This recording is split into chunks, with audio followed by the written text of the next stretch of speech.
Salam Rahayu, Rahayu, Rahayu, Sang Kinasih semuanya yang dikasihi oleh Tuhan dan leluhur-leluhur Nusantara. Sebelumnya saya ucapkan selamat datang, terima kasih di Surya Laut Channel. Semoga channel ini bisa memberi kita pengetahuan, memberi kita pembelajaran, tentunya secara real, secara logika kita yang benar, kita kembali ke akal pikir kita yang benar-benar jernih. Di sini saya ingin berbagi tafsir juga tentang masuknya jiwa leluhur ke dalam diri seseorang ataupun ke dalam diri Kinasih yang dikasihi oleh leluhur, yang dikehendaki oleh leluhur. Karena leluhur-leluhur dulu itu hanya kita akan orang bilang itu masih goib. Pastinya dia membutuhkan raga-raga yang bisa dia gunakan untuk berjuang kembali untuk mewujudkan apa yang dicita-citakan. Untuk menjadi seorang yang dikasihi oleh leluhur ataupun yang dikehendaki oleh leluhur, sebenarnya pesan dari para sesepuh-sesepuh, dia itu tidak memandang siapa orangnya. Yang terpenting dia mempunyai niat dan tekad yang kuat untuk memunculkan kembali, untuk mewujudkan kembali kemakmuran Nusantara dan mewujudkan kembali ajaran-ajaran leluhur di tanah Nusantara ini. Jadi dia tidak berpedom atau berpatokan kepada harus anak turun ini, harus dari terah ini, harus dari ini, tidak. Tapi kesadarannya untuk mengembalikan kejayaan Nusantara ataupun mengembalikan ajaran-ajaran leluhur Nusantara. Nah, dari kesadaran inilah dia akan bisa kembali ke leluhurnya. Karena jiwa-jiwa leluhur ini akan masuk ke tubuh seorang saat orang itu memahami leluhurnya, mengetahui sejarah-sejarah leluhurnya, mengetahui pengetahuan-pengetahuan yang dimiliki oleh leluhurnya. Di saat ini pengetahuan-pengetahuan ini masuk dalam tubuhnya, maka jiwa leluhur itu pun akan ikut serta masuk dalam tubuh tersebut. Sehingga dalam bermasyarakat dia selalu menggunakan pedoman-pedoman apa yang digunakan oleh leluhur-leluhurnya terdahulu. Nah, disinilah tuntunan-tuntunan leluhur itu terrealisasi. Keilmuannya terrealisasi. Adabnya, budayanya, pituturnya, semua terrealisasi oleh sosok raga ataupun tubuh seseorang yang mau memahami, yang mau mendalami pengetahuan dari leluhurnya tersebut. Jadi yang dipilih oleh para leluhur dulu bukan hanya dari terah, tapi niat dan tekad kemauan kita untuk menghargai, untuk menghormati, untuk mempelajari, untuk memunculkan kembali, melestarikan kembali adat, budaya, tradisi, dan keilmuan leluhur kita dulu. Karena itu janjinya di saat Pulau Jawa ataupun Nusantara ini sudah kehilangan jati dirinya, sudah lupa akan adat budayanya, maka dia akan kembali menuntut janji untuk mengembalikan Nusantara.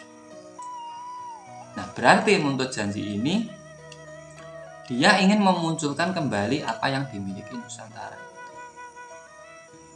Tetap melalui raga yang nyata. Tidak akan dia berperang secara goib karena namanya goib itu tidak diketahui. Jadi dia memang merealisasikan ajarannya lewat orang-orang yang dia pilih, yaitu orang-orang yang benar-benar mau, benar-benar memahami dengan leluhurnya. Walaupun dia terahnya siapa, kalau dia tidak mau menghargai leluhurnya, tidak mau menanamkan kembali ajaran leluhurnya pada dirinya, bagi saya dia tidak akan ikut di tubuh itu, jiwa-jiwa leluhur itu. Jadi dia tidak pandang pilih. tidak harus dari keturunan. Tapi kalau untuk menjadi sosok pemimpin ataupun sosok raja, memang dari Jawa dia harus mempunyai wahyu kepemimpinan. Nah, wahyu kepemimpinan ini apakah hanya bisa dimiliki oleh orang-orang yang telah kepemimpinan? Ya enggak. Tapi yang raganya mampu ataupun dia mencakupi seluruh persyaratan-persyaratan untuk menjadi sosok pemimpin.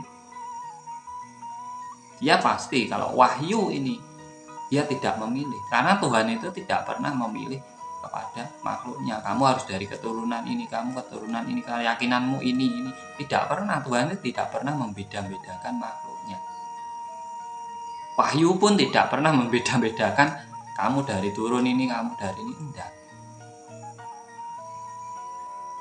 Kembalinya kejayaan Majapahit, kalau tidak kita sebagai anak-anak Nusantara, ataupun kembalinya era kemakmuran Nusantara menjadi mercusuar dunia, kalau kita, siapa lagi bukan kita sebagai anak-anak Nusantara? Tidak mungkin. Masa orang negara lain mau memakmurkan Nusantara? Apa kita tidak malu?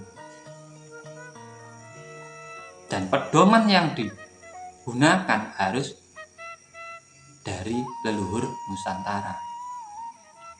Karena yang paham Nusantara ini adalah leluhur Nusantara. Kalau wahyu itu dari Tuhan. Keberkahan dari para leluhur. Nah, di saat orang ini sudah memadai, kita sudah menyadari semua, kita sadar diri dulu aja. Kalau kita anak Nusantara, kita munculkan kembali ajaran leluhur Nusantara. Di situ para leluhur akan kembali ke Nusantara untuk merealisasikan kembali apa yang dulu pernah ada di Nusantara.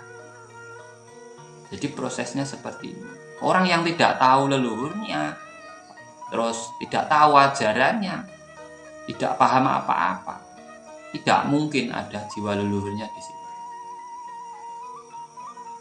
Rogo itu ragangan. Tinggal siapa yang memilih untuk masuk dalam diri kita. Kita siapkan aja diri kita masing-masing dengan pengetahuan, dengan gemblengan, dengan spiritual, dengan keyakinan, agar kita bisa mengembalikan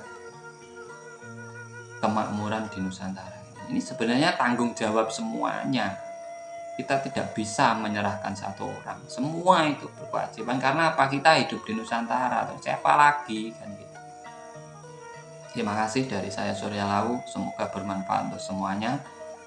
Dan apabila ada kata-kata saya yang kurang berkenan, saya mohon maaf yang sebesar-besarnya. Salam cerdas, salam rahayu, rahayu, rahayu.